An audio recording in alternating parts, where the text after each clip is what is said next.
guys, how you doing? This is Guy Earnshaw from BlueHub, and we're back with another video about DIA systems.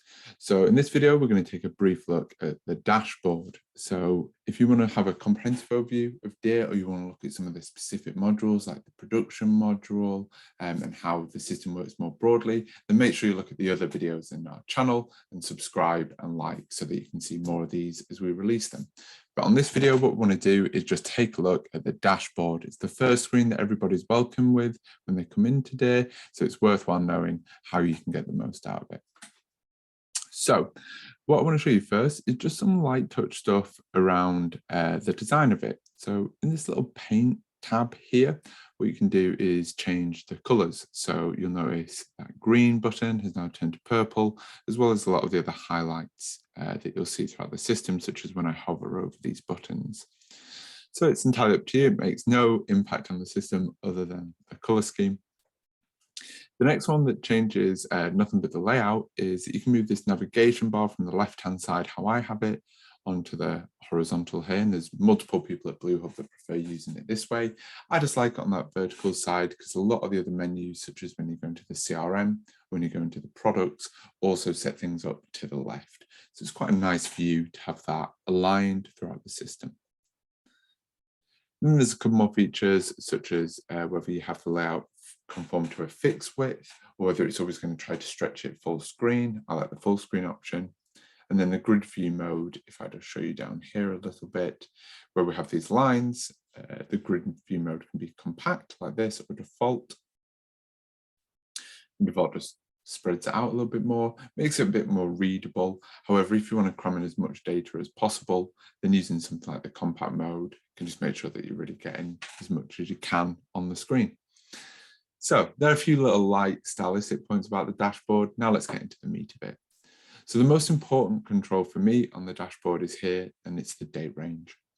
So if you change this date range, it will completely shift what gets displayed from on the dashboard. So if I was to pick today, it will simply show me all of the numbers that are relevant to me today.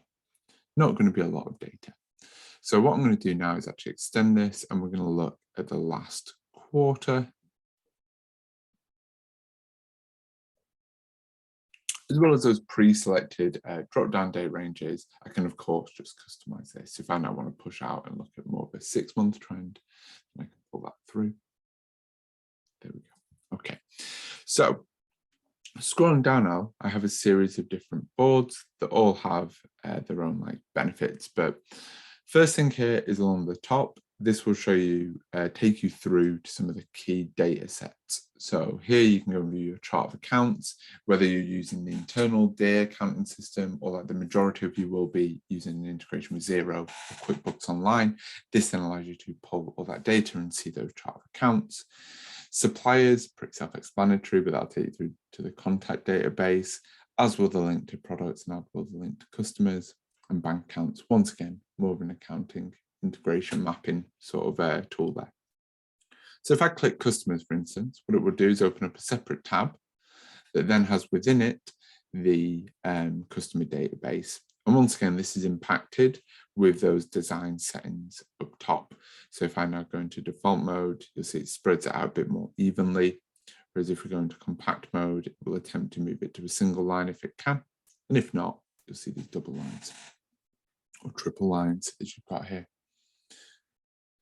So this underlining scheme will always mean that you can click this to go and view more information. So whether it's things here like the overdue or due bills, or as we go through this later, we can see different order references and so on.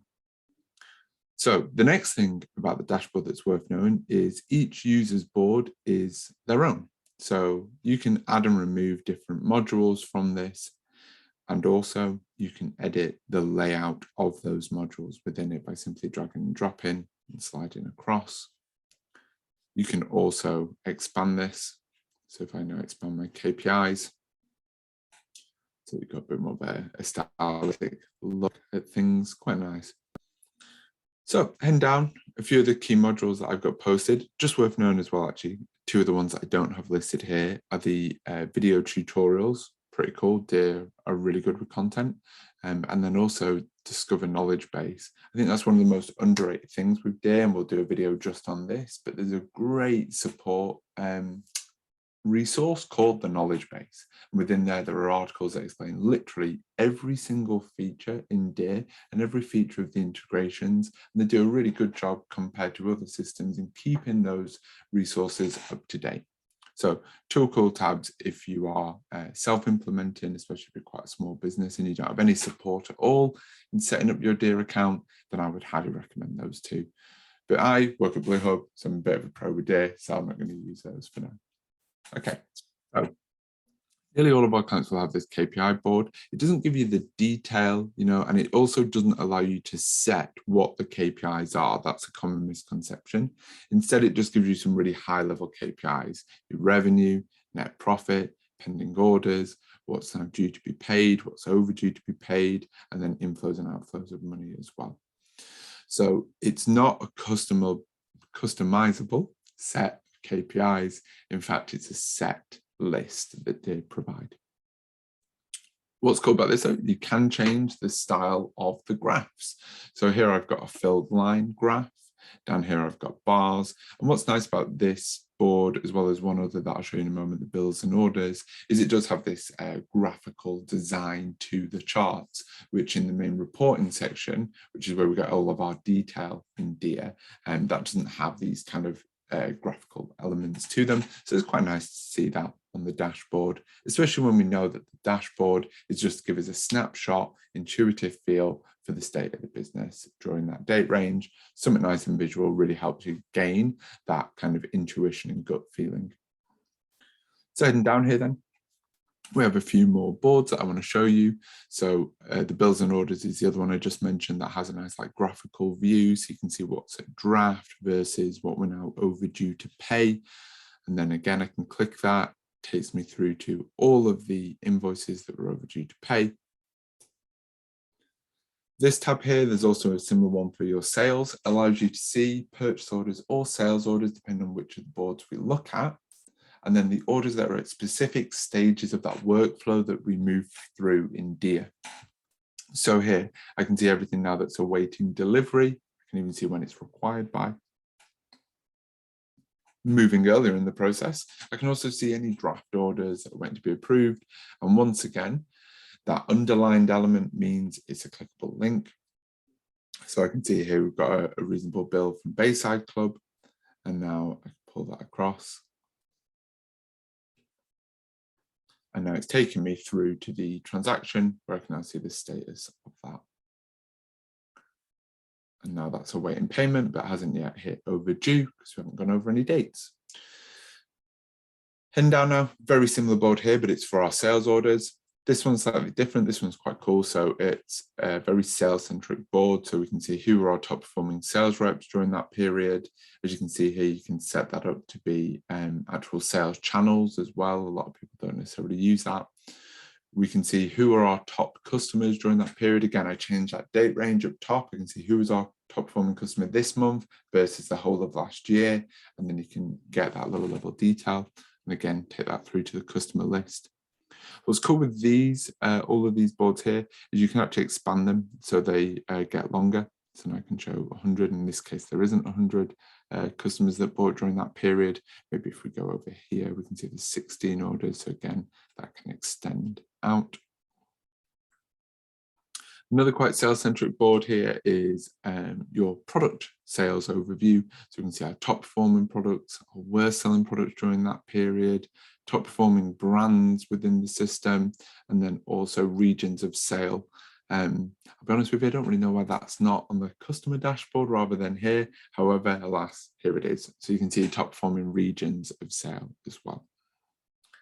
This next module deserves a video all of itself, and there will be one soon, and that's the automation module. So if you're interested in that and any other topics, make sure you subscribe to this channel and view some of our old videos so you can get an idea of the type of content we make, which is all around helping people just like you use Dear better in their business, or for new people that are trying to assess whether Dear is suitable for you, these can be a great tool as well. So here in the reminders module, we can set different rules. based on, say, the value of an order or who the supplier is or who the customer is. And that can set up a different set of tasks for people to go and approve that. This is then highlighting to me any of the orders based on those rules that I now need to go and work on. So I can see those here within the reminders dashboard, but I can also see it up here within the bell icon, where I can see any reminders that are set to me across different parts of the business. Another cool feature for people that aren't as familiar with Deer is this notice. It'll let you know like when a new order is being created in your system, whether that's from a sales channel or from a salesperson. But it will also show you any of the release notes, so any updates that Deer have done too. Okay, and then the final one on the dashboard is the reorder module. So anyone that's in buying or procurement, this will show you what's either fallen below its minimum level or has gone on back order. And that's what you've seen here with a few of these negative numbers. They're currently on back order, where we're waiting for a supplier to bring goods in, either to fulfill a sale or to fulfill a production or an assembly. Okay, so I hope that was useful. If you do want to know more about the system, as I said, make sure you subscribe to the channel, and we're going to pump out lots of Deer content over 2022. Hope you have a great day and enjoy the rest of our videos.